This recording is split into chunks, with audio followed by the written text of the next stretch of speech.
الف اللہ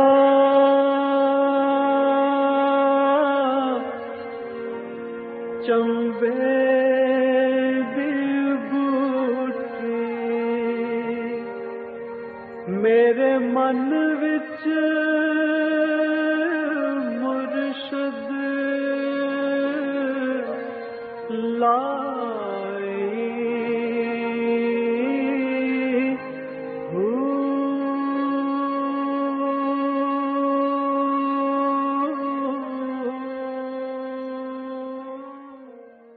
بسم اللہ الرحمن الرحیم۔ السلام علیکم۔ پروگرام المرشد کے ساتھ منور عتیق حاضر خدمت۔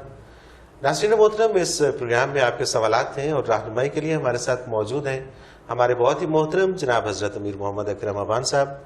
آپ سلسلہ نقشبندیہ اویسیہ کے شیخ ہیں، مدرجم قرآن ہیں، مفکر قرآن ہیں، شاعر ہیں، ادیب ہیں، بہت سے حوالے ہیں آپ کے تعارف کے۔ حضرت جی بہت شکریہ، آپ نے وقت دیا۔ حضرت جی سوالات کا سلسلہ شروع کرتے ہیں۔ فریال شریف ہیں لاہور سے۔ انبیاء اکرام کو آسمانی کتابیں عطا کی گئیں جو انہوں نے انسانیت کو ہدایت کے لیے تعلیم فرمائی، یا احادیث مبارکہ کے ذریعے اپنی امتوں کی رہنمائی فرمائی؟ یہ بات تو سمجھ میں آتی ہے، لیکن فرما دیجئے کہ انہوں نے قلوب کا تزکیہ کس طرح کیا؟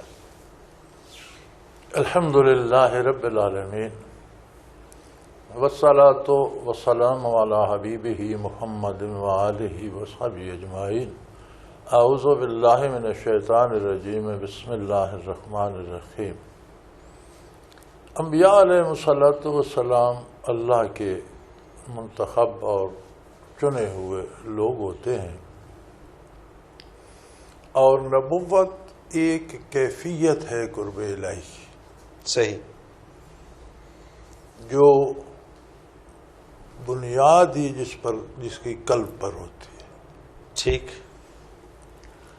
قرآن کریم کے نزول کی جب بات آتی ہے تو ارشاد ہوتا ہے قرآن حکیم میں علی قلبک، بالکل ٹھیک، کہ قرآن آپ کے قلب اطہر پہ اتارا گیا۔ صحیح۔ حالانکہ کہا یہ جاتا ہے کہ علم کی جگہ دماغ ہے، اور حضور اکرم صلی اللہ علیہ وسلم ساری انسانیت میں ہر لحاظ سے منفرد و یکتا ہے۔ آپ کا دماغ بھی دماغ عالی ہے، آپ کی شان کے لائق ہے، بے شک، لیکن نزول قرآن قلب پہ ہوا، چونکہ اللہ کے ساتھ تعلق کا ذریعہ قلب ہے، اور قلب وجود کا حقیقی حکمران ہوتا ہے۔ صحیح۔ عقل کو ہم کہتے ہیں، عقل حکمران نہیں ہے، عقل ملازم ہے قلب کی۔ تعمیل ارشاد کے لیے اعضاء و جوارح کو حرکت دینا یہ دماغ کا کام ہے، سارا مینج کرنا حکم قلب کا چلتا ہے۔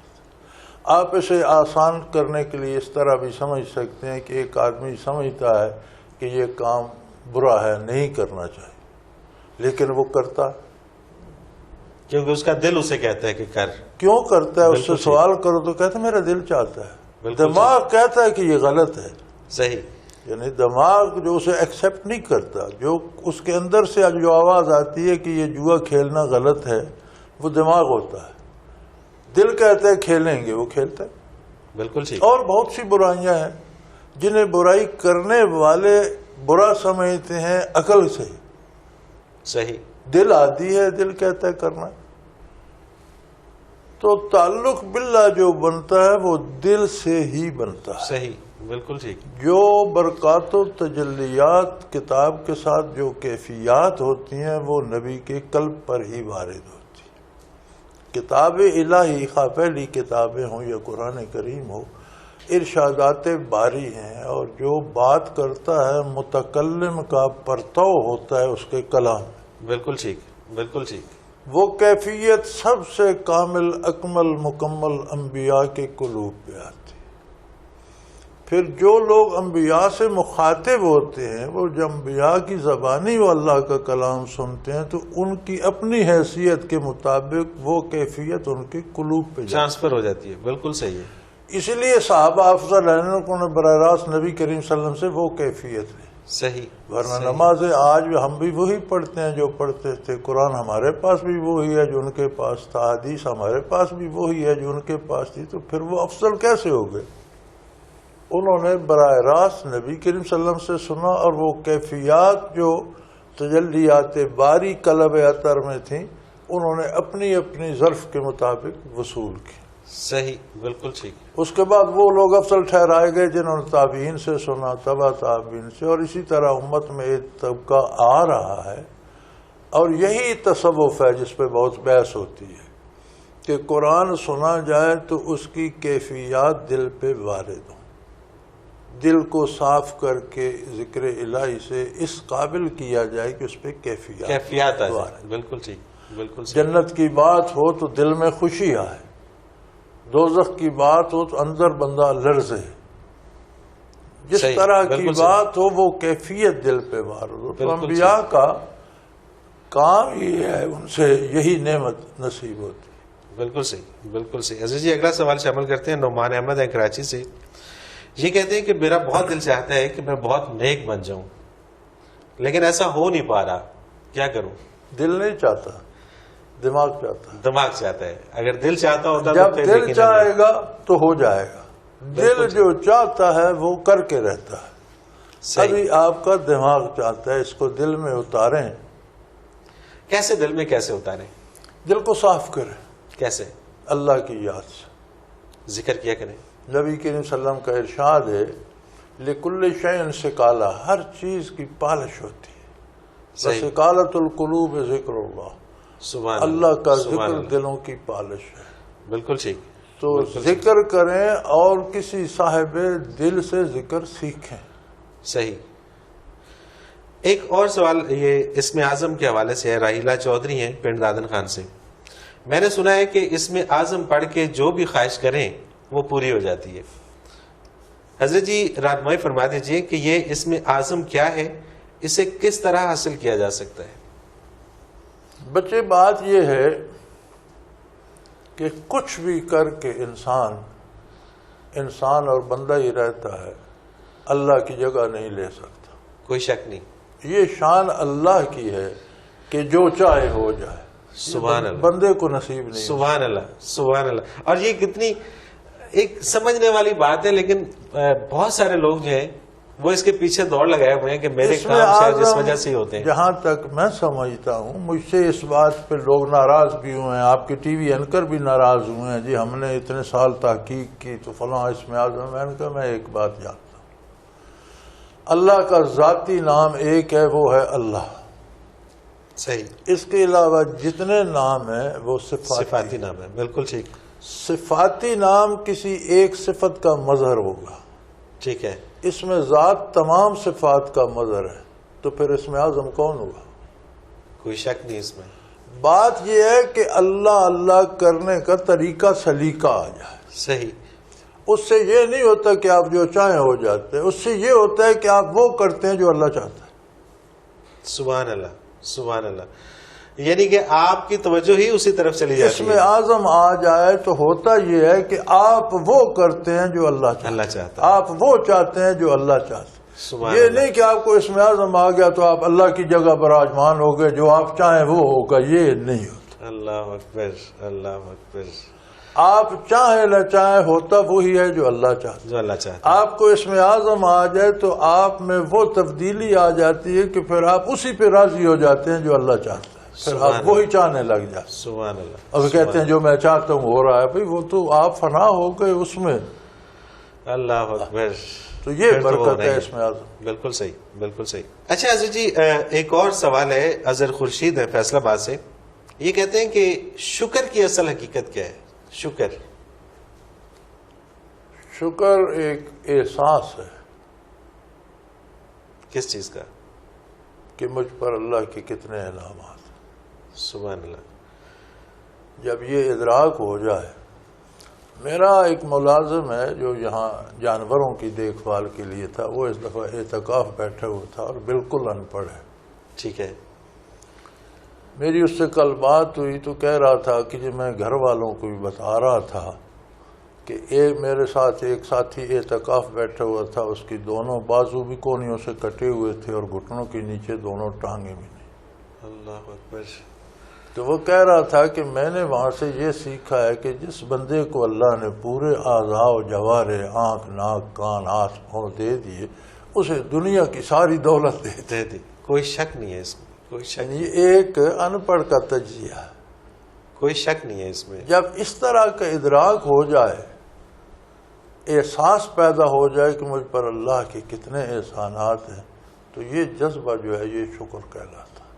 صحیح، اور شکر۔ یہ جذبہ پھر آپ کو مجبور کر دیتا ہے اطاعت الہی پر، کہ میں صحیح۔ ایسے کریم کی نافرمانی نہ کروں، اور اصل شکر ہے اطاعت کروں۔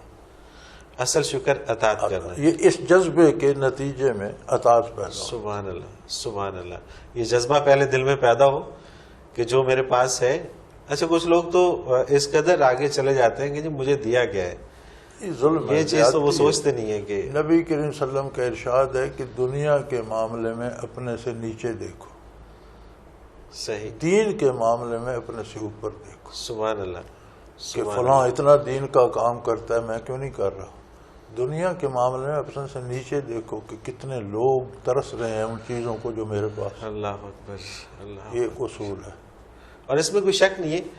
میرے ایسی ایک صاحب تھے، ان سے بات ہو رہی تھی، وہ کہتے ہیں مجھے دیا گیا۔ میں نے کہا یار کبھی تمہیں دانت کا درد ہوا ہے؟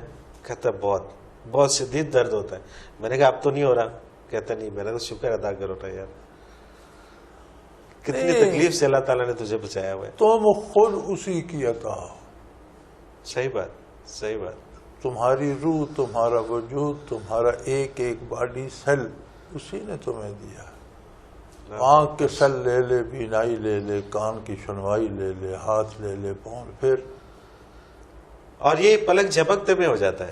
انسان کے وہم و گمان میں نہیں ہوتا، اس کی بینائی چلی جاتی ہے، اس کی سماعت چلی جاتی ہے۔ مولانا سعدی سفر میں تھے، کہیں جوتے ٹوٹ ٹاٹ گئے۔ اس وقت تو سفر بھی پیدل یا گھوڑوں گدوں پہ ہوتا تھا۔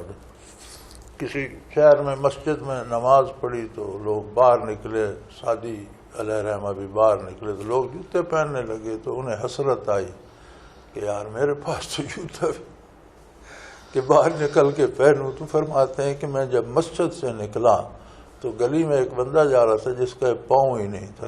اللہ تیرا شکر ہے، میرا پاؤں تو ہے، میرا پاؤں تو ہے، یہ تو یہ بھی گزارا کر رہے جس کا پاؤں۔ سبحان اللہ، سبحان اللہ۔ حضرت جی کوکب دورانی ہے ملتان سے، یہ کہتی ہیں کہ میں بلکہ ہم سب اکثر یہ جملے سنتے ہیں کہ فلاں شخص کی قسمت بہت اچھی ہے، فلاں کی تو قسمت ہی خراب ہے۔ میرا سوال یہ ہے کہ یہ قسمت آخر کیا چیز ہے؟ قسمت اللہ کریم کے فیصلے ہیں، اور قسمت پہ بحث کرنا لا حاصل ہے۔ ٹھیک، اس کے فیصلے ہیں، اس نے جو بنایا ہے، کسی کو چھوٹا، کسی کو بڑا، کسی کو خوبصورت، کسی کو، یہ ہم بدل نہیں سکتے۔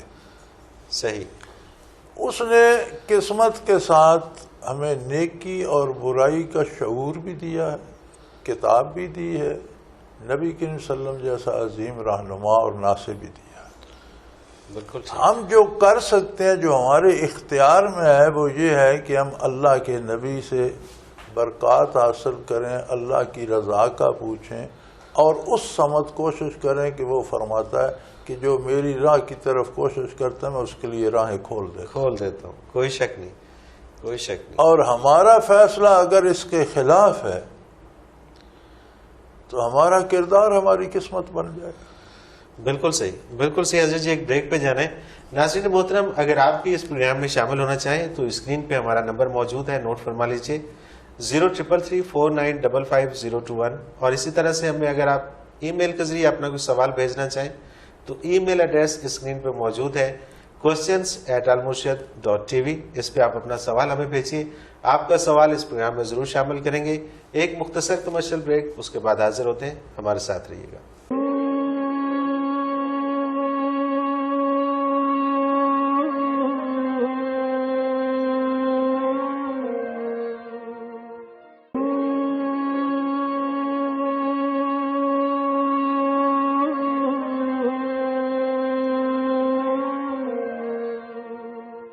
پروگرام میں ایک بار پھر خوش آمدید ناظرین محترم۔ آپ کے سوالات اور رہنمائی کے لیے ہمارے ساتھ موجود جناب حضرت امیر محمد اکرم اوان صاحب۔ حضرت جی سمینہ اوان ضلع چکوال سے یہ کہتی ہیں یہ درست ہے کہ وَنَحْنُ أَقْرَبُ عَلَيْهِ مِنْ حَبْلِ الْوَرِيدِ، مگر انسان اپنی خوئے مجاز کہاں لے جائے؟ اچھی بات ہے، یہ تو اللہ کریم کا ارشاد ہے کہ میں اس کی شاہ رگ سے زیادہ قریب ہوں، کیونکہ شاہ رگ تو ایک رگ ہے، اس میں کروڑوں اربوں سیل ہوں گے، سبحان اللہ، وہ ایک ایک سیل کو بنا اور مٹا رہا ہے، کوئی شک نہیں، تو اتنا قریب تھا۔ اچھا کتنی عجیب بات ہے کہ جس سائنس کے پیچھے لگ کے ہم یہ کہتے ہیں کہ یہ ساری چیزیں ایسی ہیں، وہی سائنس پروو کر رہی ہے کہ نہیں یہ ساری چیزیں ایسے ہیں، اس کو دوسرے اینگل سے دیکھو۔ تو بات یہ ہے کہ کچھ چیزیں آنکھ سے دیکھنے سے یقین آتا ہے، صحیح، لیکن کچھ چیزیں ایسی ہیں جنہیں دیکھ کر آنکھ برداشت ہی نہیں کرتی، دیکھ سکتی نہیں۔ سبحان اللہ، سبحان اللہ، ہم ایک فاصلے تک دیکھتے ہیں، اس سے آگے دھند چھا جاتی، صحیح، آنکھ دیکھ ہی نہیں۔ اس دنیا میں جتنی قوت بینائی انسان کے پاس ہے، حتیٰ کہ موسیٰ علیہ السلام نے عرض کیا رب ارنی انظر الیک، میں آپ کا جمال جہاں آرا دیکھنا ہے، فرمایا لن ترانی، تو مجھے دیکھ نہیں سکے، اس دنیا میں اس آنکھ سے نہیں دیکھ سکتے۔ تو جب ایک ایسے اولی العزم رسول جسے کلام باری کا شرف حاصل تھا اسے کہا گیا، تو ہماری یہ مادی آنکھ تو نہیں دیکھ سکتی، لیکن کچھ چیزیں ایسی آ جاتی ہیں دل میں کہ آنکھ اس کی مخالفت بھی کرتا ہے، دل کہتے ہے تو بے وقوف ہے، بات ایسی۔ جی ہاں، بالکل ہوتا ہے، بالکل ہوتا ہے، ہاں جی، بالکل ایسا ہوتا ہے۔ تو جمال باری کا پرتو اگر دل میں آ جائے سبحان اللہ، تو بندہ نہیں دیکھتا لیکن دیکھ رہا ہوتا ہے، بالکل۔ کیا مصرع تھا کسی کا کہ نہیں دیکھتا ہوں مگر دیکھتا ہوں، کیا بات ہے، نہیں دیکھتا ہوں مگر دیکھتا ہوں۔ مجھے پہلا مصرع یاد نہیں رہا، صحیح، یہ دوسرا مصرع ہے کسی شعر کا کہ نہیں دیکھتا ہوں مگر دیکھتا ہوں۔ کیا بات ہے، تو وہ کیفیت نصیب ہو جائے تو آنکھ سے دیکھنے سے زیادہ یقین ہو جائے۔ بالکل صحیح۔ کیا میرے اس ٹانگ میں شیٹیکا کا درد ہے، میری آنکھ نے دیکھا؟ مجھے یقین ہے آنکھ دیکھے نہ دیکھے مجھے درد ہے، بالکل ٹھیک، کیونکہ میں اسے فیل کر رہا ہوں۔ آنکھ کہتی رہے درد نہیں ہے لیکن مجھے ہو رہا ہے۔ تو جو چیز دل میں جو پرتو جو جمال آ جائے، آنکھ کہتی رہے میں نے نہیں دیکھا، تو بندہ کہتا ہے میں تو دیکھ رہا ہوں، تو نے دیکھا یا نہیں۔ تو وہ ذوق مجاز جو ہے وہاں پیچھے رہ جاتا ہے، وہاں حقائق آ جاتے ہیں۔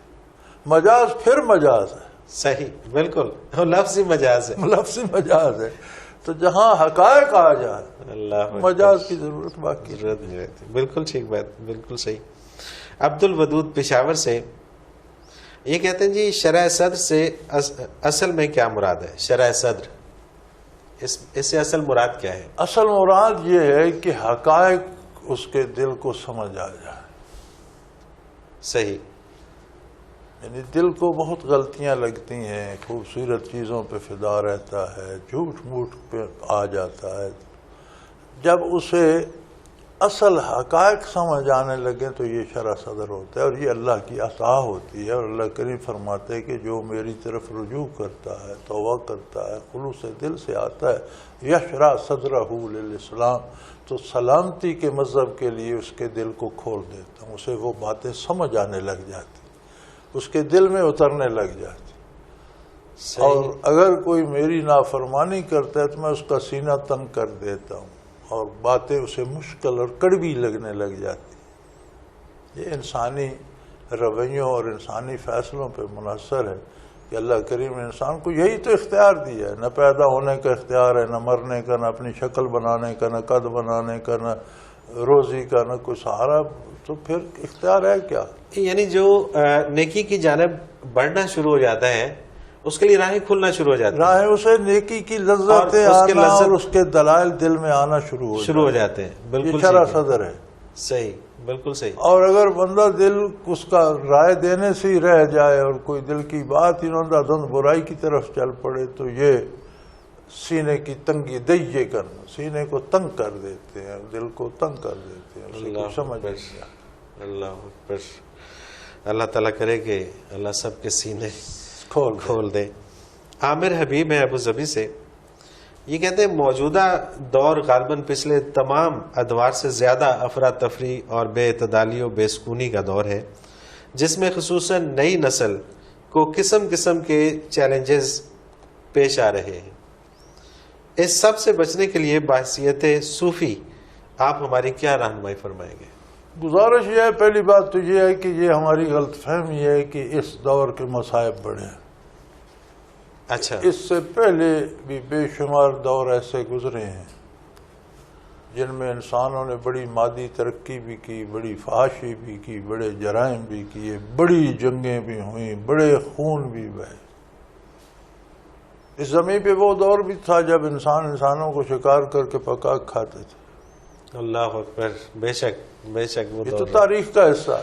کوئی شک نہیں، کوئی شک آپ رومیوں کی جنگیں پڑھیں، آپ صلیبیوں کی آپس میں جنگوں کی تاریخ پڑھیں، آپ دی وائلڈ ویسٹ امریکہ کو اس زمانے کی ہسٹری پڑھ کے دیکھیں، آپ افریقہ میں انسانوں کو کھانے کے عمل کو دیکھیں، آپ وسط ایشیا میں، وہ میں پڑھ رہا تھا کہ ایک شخص بیٹھا رو رہا تھا، اس کا دوست آ گیا تو اس نے کہا کیا ہوا؟ اس نے کہا یار میں تو باہر گیا ہوا تھا تو فلاں قبیلے نے غارت کی اور میری بیویوں بیٹیوں کو بھی پکڑ کر لے گئے، مال بھی لوٹ کر لے گئے سارا، کچھ بھی نہیں بچا، اکیلا بیٹھا۔ تو اس نے کہا اس میں رونے کی کیا بات؟ ہمت کرو، جو تمہیں کم سے میں کم، تمہیں کم، اپنے سے کمزور نظر آتا ہے اس کی عرشیں لوٹ کے لے آؤ، یہ کون سی بات؟ اللہ اکبر، یعنی یہ دور رہا، یہ دور بھی تو گزرے، اور یہ دور تو خیر آپ آج بھی ہے۔ ہمیں خواہ بخواہ یہ وہم ہو جاتا ہے کہ آج مسائل ہیں، مسائل جب سے انسان زمین پر آیا ہے اس کے ساتھ آئے ہیں اور اس کے ساتھ جائیں گے، کیونکہ انسان کو یہی تو اختیار ہے، وہ نیکی کی طرف بڑھتا ہے تو انتہا کر دیتا ہے، برائی کی طرف جاتا ہے تو انتہا کر دیتا ہے۔ دور کوئی بھی ہو، اس دور میں مسائل بڑے ہیں تو اس دور میں ہدایت کے سامان بھی بڑے ہیں۔ صحیح، اس دور میں محمد الرسول اللہ علیہ وسلم کی رسالت جاری ہے، بے اس شک، دور میں اللہ کا قرآن موجود ہے، اس دور میں آقا نام صلی اللہ علیہ وسلم کی حدیث موجود ہے۔ یہ پہلے کہاں تھی حضور کی بعثت سے پہلے کے پاس آسمانی کتابیں تھیں مگر قرآن نہیں تھا، بالکل ٹھیک ہے۔ آسمانی مذہب تھے لیکن بین الاقوامی اور دائمی نہیں تھے، محدود تھے۔ ہمارے پاس تو بعثت عالی سے لے کر قیامت تک کے لیے زندگی کے سارے فیصلے آ گئے، ہر سوال کا جواب آ گیا، ہر مسئلے کا حل آ گیا۔ اب اگر ہم اسے کھول کر ہی ساری زندگی نہ دیکھیں تو قصور کس کا؟ معاشرے کا یا ہمارا؟ ظاہر ہے ہمارا اپنا قصور ہے کہ ہم اسے دیکھتے نہیں۔ اچھا حضرت جی، میرا سوال اس میں ایک ذہن میں آ رہا ہے کہ 1450 سال تقریباً ہو چکے قرآن پاک کے نزول کو، اس سے پہلے جو لوگ رہتے تھے ان کے رویے اور ان کے جو بھی معاملات تھے، جنت اور دوزخ میں وہ کہاں کھڑے ہوں گے؟ دیکھیں جی، حضور صلی اللہ علیہ وسلم کی بعثت سے پہلے دین عیسوی تھا، ٹھیک ہے، عیسیٰ علیہ السلام کی کتاب بھی تھی، انجیل بھی تھی اور ان کا مذہب بھی تھا۔ لوگوں نے کتاب بھی مسخ کر دی، مذہب بھی مسخ کر دیا، لیکن بعثت عالی تک کوئی نہ کوئی بندہ ضرور رہا جو اس مذہب پہ کاربند تھا۔ ٹھیک ہے، یہ انبیاء کی تاریخ ہے، حضرت آدم علیہ السلام سے لے کر حضور تک کچھ نہ کچھ کوئی ایک بندہ سے ضرور تھا، لیکن جو دین ہوتا ہے اس پر کوئی ایک قائم رہتا ہے، جب وہ اس کی بھی موت ہوتی ہے تو پھر نئی نبوت آ جائے۔ تو اس وقت جو دین تھا اس پہ جو لوگ قائم تھے وہ جنتی ہیں، جنہوں نے جو خرابی کریں گے وہ عذاب میں جائیں گے۔ بالکل ٹھیک بات ہے، بالکل اس وقت کے جو بھی قوانین تھے، جو بھی اللہ تعالیٰ کی جانب سے احکامات تھے، ان کی اگر اس نے پاسداری کی ہے تو وہ جنتی ہے، بالکل ٹھیک بات ہے۔ کسی ایسے زمانے میں کوئی ایسی جگہ جہاں نبی کی تعلیمات نہیں پہنچی، ٹھیک ہے، وہاں جو توحید باری پہ قائم رہا وہ جنتی ہے، وہ جنتی ہے۔ جہاں تعلیمات نہیں پہنچ سکی، ہمارے اب یہ بہت سے مولوی نورنامے اور یہ لکھتے رہتے ہیں اور وہ عجیب عجیب باتیں کرتے ہیں، حضور نے والدہ کو دوزخ میں دیکھا اور روئے اور دادا کو، اس طرح کی خرافات۔ اب آپ دیکھیں بھئی، حملہ آور ہوتا ہے مکہ مکرمہ پر ابرہہ، حضرت ابو طالب کی اس سے ملاقات ہوتی ہے، تو وہ فرماتے ہیں یار تیرے لشکری میرے 200 اونٹ لے آئے ہیں، مجھے وہ دے دے۔ صحیح۔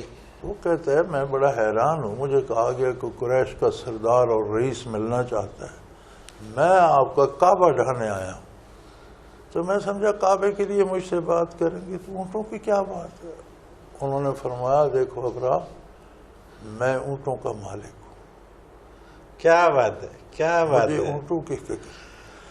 کعبے کا بھی ایک مالک ہے، واہ ہم سبحان اللہ۔ تیرا مقابلہ نہیں کر سکتے، ہم سے بڑھ کر ہے تو ہم نے اس مالک سے کہا ہے کہ ہم سے یہ تکڑا ہے، تو اپنے گھر کی حفاظت اور اس خود سے کر۔ وہ سبحان جانے اللہ، تو جان، سبحان میرے اللہ۔ اونٹ مجھے دے دے۔ سبحان اللہ۔ اب کتنا کیا پختہ عقیدہ ہے توحید اللہ باری، اکبر، اللہ اکبر، بے اور شک اس وقت توحید ہی جنت کی ضمانت ہے جب نبی کے احکام نہ پہنچے۔ صحیح، بالکل اسی ٹھیک۔ طرح آپ کے والد گرامی، آپ کی والدہ، یہ پورے خاندان توحید پہ تو جمع ہوا تھا، یہ سارے اہل جنت ہیں۔ سبحان اللہ۔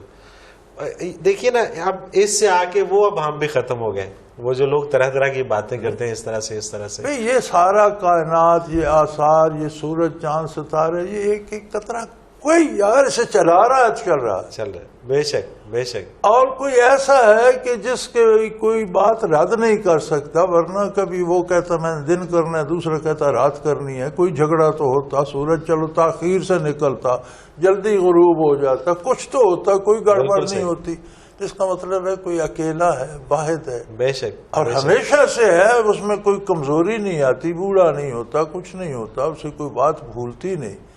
تو جس نے آثار سے، مظاہر قدرت سے قادر مطلق کی توحید پا لی، اس کی نجات کے لیے کہا وہ جنتی ہے۔